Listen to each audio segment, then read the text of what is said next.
Hello everyone, in this lecture we will discuss the classroom questions of the chapter Heat and Thermodynamics. So you can see the first question on the screen. In a thermodynamical system, if delta U represents in change in internal energy or increase in internal energy, delta W, the work done of the system, then which of the following statement is true? Okay, so well, for adiabatic process, you see for adiabatic process delta Q is 0. Well, firstly, what is the first law of thermodynamics? The first law of thermodynamics is delta Q equal to delta U plus delta W. Now for adiabatic process we have delta Q as 0. Therefore delta U becomes minus delta W.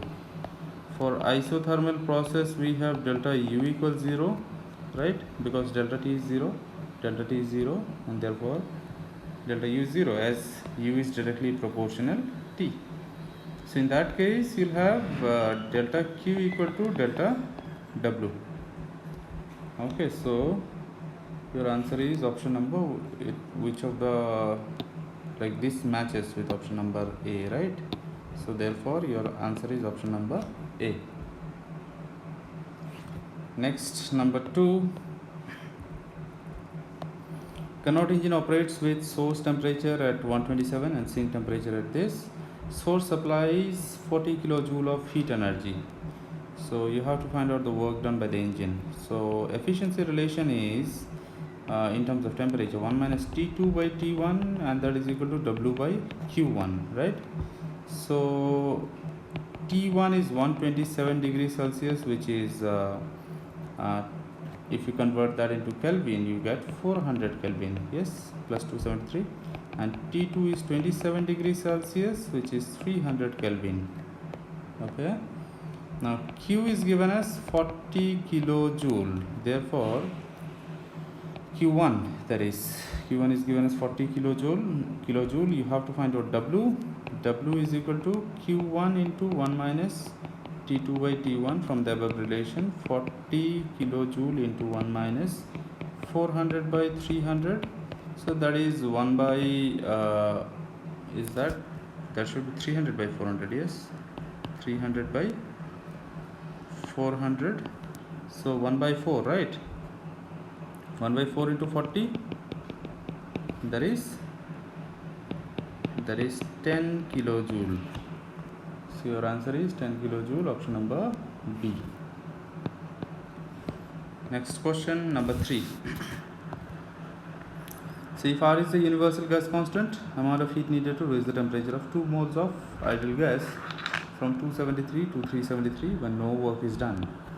So no work is done, that means this is a isochoric process, isn't it? Volume is constant. So when volume is constant, heat supplied at constant volume is NCV dt. Okay, NCV dt. Now NCV dt can be written as, well, what is the formula for CV in terms of degree of freedom? That is F by 2 R dt. Now NR dt can be NR dt, well, number of moles value is given, temperature difference given, and degree of freedom, monatomic gas, we have it, right? So 2 number of moles, degree of freedom is 3 for monatomic, into R, temperature difference is 373 minus 273. Okay, therefore your answer is 300 R. On calculation you get 300 R, option number C. Okay, so next question, number 4. Surface temperature of sun, which has maximum energy emission at 500 nanometer, is 6000 Kelvin. So you have to find out the temperature at which temperature of a star which has maximum energy emission. The temperature of a star which has maximum energy emission at 400 nanometer will be what? So surface temperature, well, sun emits maximum energy at 500 nanometer. When sun emits 500 nanometer, when sun emits maximum energy at 500 nanometer, then the temperature of the sun is 6000 Kelvin. So you have to find out the temperature of a star when it emits maximum energy at 400 nanometer. Okay, so firstly we'll use Wien's law. From Wien's law, yeah, firstly there is we have to use only Wien's law only. First case, temperature is given 6000 Kelvin, wavelength is given this. Second case, wavelength is given, you have to find out temperature. So lambda is inversely proportional T. Now T2 by T1 is equal to lambda 1 by lambda 2. What is the value of lambda 1? 500. Lambda 2 value is 400. Yes. So T2 is 5 by 4 into T1 value is 6000, and that will get you 7500 Kelvin. Option number C. Question number 5. Black body radiates at two temperatures T1 and T2 such that T1 is less than T2. So frequency corresponding to maximum intensity is what? Now we know that wavelength corresponding to maximum intensity is inversely proportional to temperature. Therefore frequency will be directly proportional to temperature. Yes. So as T1 is less than T2, which is given, therefore frequency 1 will be nu 1 will be less than nu 2. Okay. Option number A. Question number 6. You have 2 moles of monoatomic gas at 60 degrees Celsius. They are mixed adiabatically with 1 mole of another monoatomic gas at 12 degrees Celsius. Final temperature of the mixture is what? So this is a relation we haven't covered before. Temperature of mixture is written as N1 T1 plus N2 T2 divided by N1 plus N2. Okay, so that is 2 into 60 for T1 plus 1 into 12 divided by 2 plus 1. Okay, the answer is 132 by 3 equal to 44 degree Celsius. Question number 7. Ideal monoatomic gas is heated at constant pressure. Fraction of heat energy that will increase internal energy is what? So let the fraction be x. So fraction of delta Q is changing internal energy. Now heated at constant pressure that is given. So heat is supplied at constant pressure. You can write down delta QP. So x equal to delta U divided by delta QP. Now delta U is also heat supplied at constant volume, isn't it? So you can write down delta QV as NCV delta T divided by NCP delta T. Now this will get you 1 by gamma, isn't it? Now gamma value for monoatomic gas is 5 by 3. So your answer is 3 by 5. Did we make a mistake? Gamma value for monoatomic gas is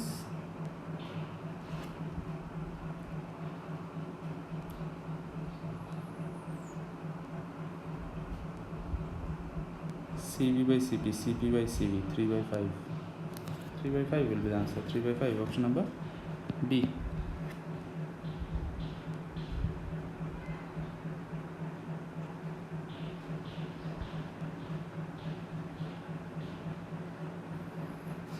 Okay, so question number 8. A gas under constant pressure of 4.5 into 10 to the power 5 Pascal when subjected to 800 kilojoule of heat changes the volume from 0.5 to 2 meter cube. Okay, the change in internal energy is what? So from first law of thermodynamics you have du equal to dq minus dw. Yes, so dq is given as 800 kilojoule, which is 8 into 10 to the power 5 joule, and dw can be written as p dv. Yes, so 8 into 10 to the power 5 minus pressure volume is pressure value is how much? 4.5 into 10 to the power 5. Okay, and change in volume, that is 2 minus 0.5. Okay, the overall calculation will get you 1.25 into 10 to the power 5 joule. Option number D is the answer. Next, number 9. Black body is one which absorbs heat radiation, absorbs all heat radiations of all wavelength falling on it, right? you call that as a perfect black body. Transmits is black in color. Well, option number B is the result. Next, number 10. A body in lab takes 4 minutes to cool from 61 to 59 degrees Celsius. If the temperature of the lab, that is surrounding temperature, is 30 degrees Celsius, then time taken to cool from 51 to 49 degrees Celsius is what? So you have two parts in the question. First part, for the first part, well, what is our relation? Newton's law of cooling will be applied here, isn't it? dt by dt is equal to k T average minus T naught. First part, we are doing the first part. So what is the temperature difference? 61 minus 59 divided by time is 4 minutes. That is equal to k 61 plus 59 or 59 plus 61 divided by 2 minus 30. Okay, so k is equal to 1 by 60. That is your equation number 1. Now second part, again dt by dt is equal to k T average minus T naught. Okay, there the temperature drops from 51 to 49. So 51 minus 49. T you are finding out, time dt you are finding out. 1 by 60 is the value of k, and T average is 51 plus 49 divided by 2 minus 30. Okay, so this gets you 2 by dt is equal to 1 by 60 into 20. Okay, so dt is equal to 6 minutes. Option number B is the answer. Question number 11. During an adiabatic process, pressure of a gas is found to be proportional to cube of temperature. So P is proportional to T cube. We can write this as Pt minus 3 equal to constant. Yes. Now we also have, in adiabatic process, we also have P to the power 1 minus gamma T to the power gamma equal to constant.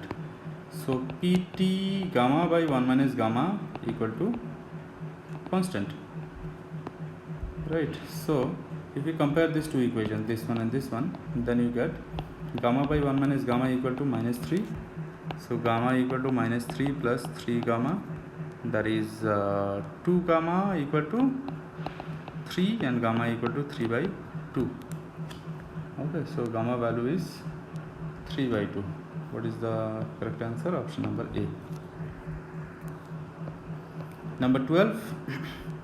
Diatomic gas is used in Carnot engine as working substance if during the adiabatic expansion part of the cycle the volume of the gas increases from this to this, like V to 32V, then what is the efficiency?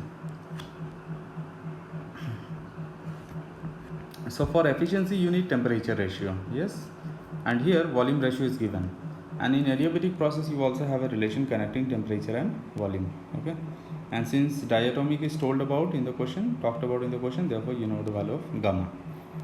So like we need T2 by T1, right? So we have this relation Tv to the power gamma minus 1 equal to constant for adiabatic process. So T2 by T1 equal to V1 by V2 gamma minus 1. Okay, we can write this.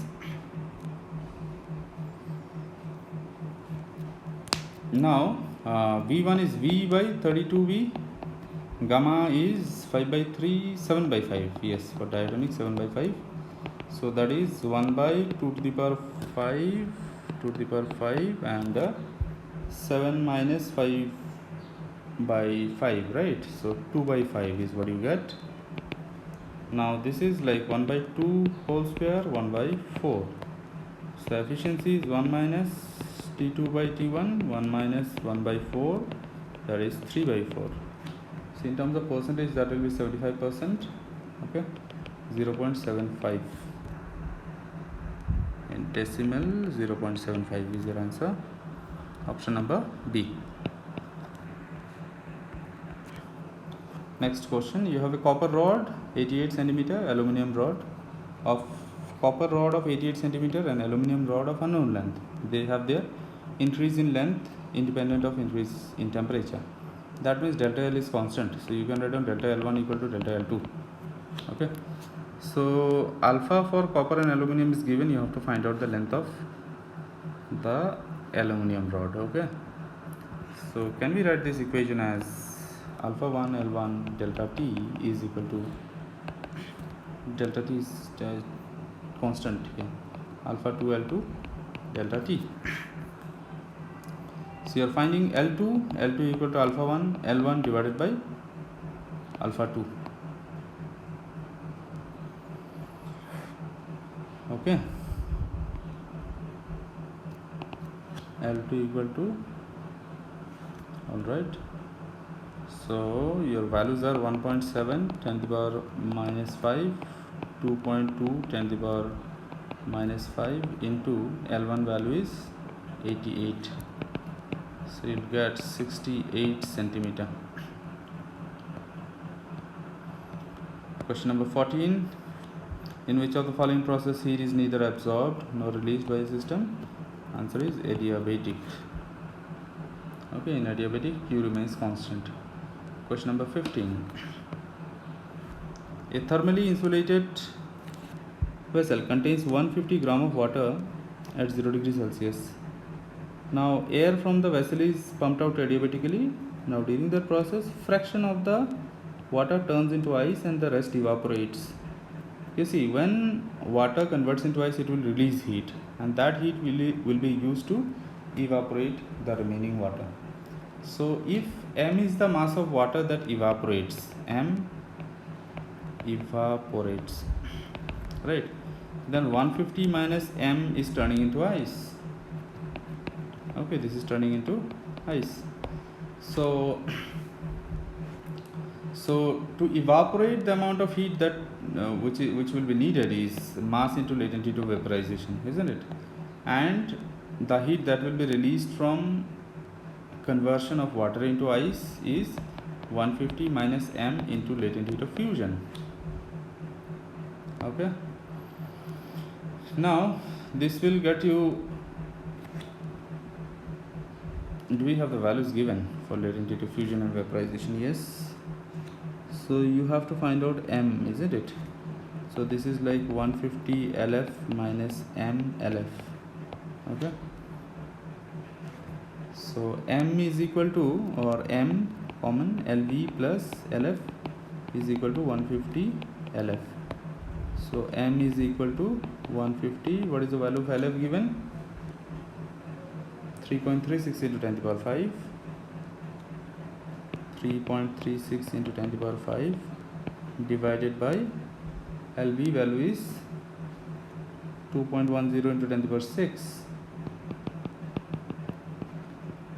plus 3.36 into 10 to the power 5, and this overall calculation will get you, let me do itself, 504 into 10 to the power 5 divided by 24.36 into 10 to the power 5. Now this will get you 20.68, okay, which is nearly 20 grams. So answer is option number 3.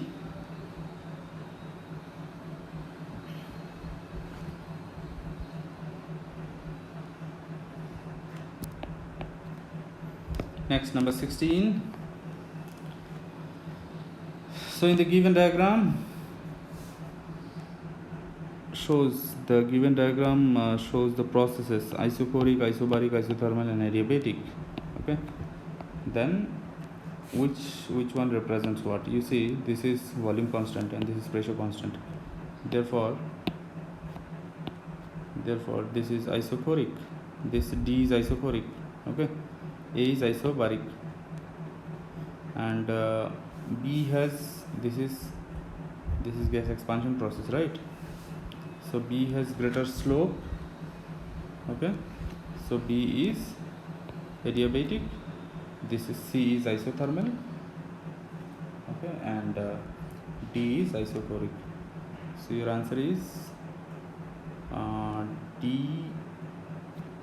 Okay, you have to arrange in accordance with the question. So isochoric is D, right? So option number A. Isobaric is A. Option like second one in this arrangement. So anyway, option number 1 satisfies. Next question, 17. So ratio of the root mean square velocity, average velocity and most probable velocity for 1 mole of gas will be what? Now you see VRMS relation is square root of 3 RT by M. Yes, so VRMS is proportional to square root of 3, which gives you 1.72. Yes. Now V average is equal to square root of 8 RT by pi M. Now V average is proportional to square root of 8 by pi. Now this will get you 1.5 times. Now the third one, V most probable, is equal to square root of 2 RT by M. So V most probable proportional is proportional to square root of 2. Therefore the ratio VRMS is to V average is to VMP. This will get you, just do the calculation, okay? This part, this will get you 1.72, which we'll consider as 1.73.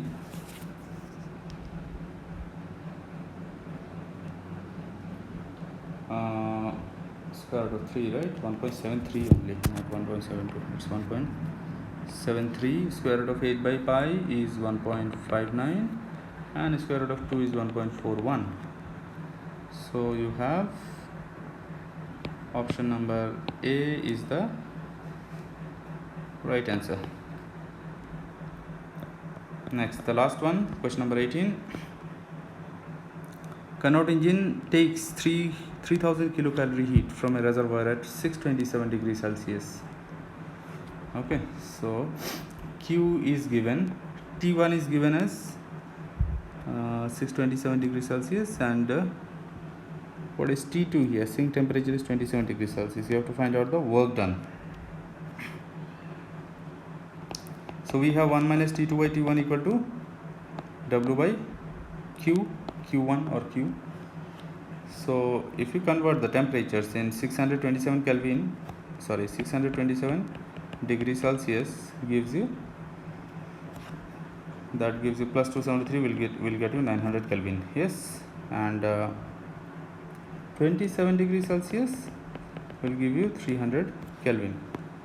So 1 minus 300 by 600 is equal to W by 12.6 into 10 to the power 6, and that is W equals to 10 to the power 6 into half, right,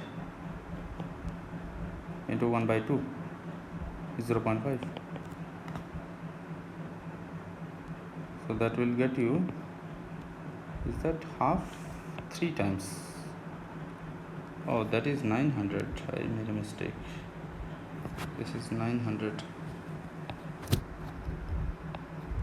So 3 times, so 2 by 3 multiplies by 2 by 3. Now this will get you 8.4 into 10 to the power 6 joule. Option number B. Okay, so next we'll start a new chapter. In case you have any confusions, you can write to me, and you should practice the assignment questions. If you have any doubts, you can let me know.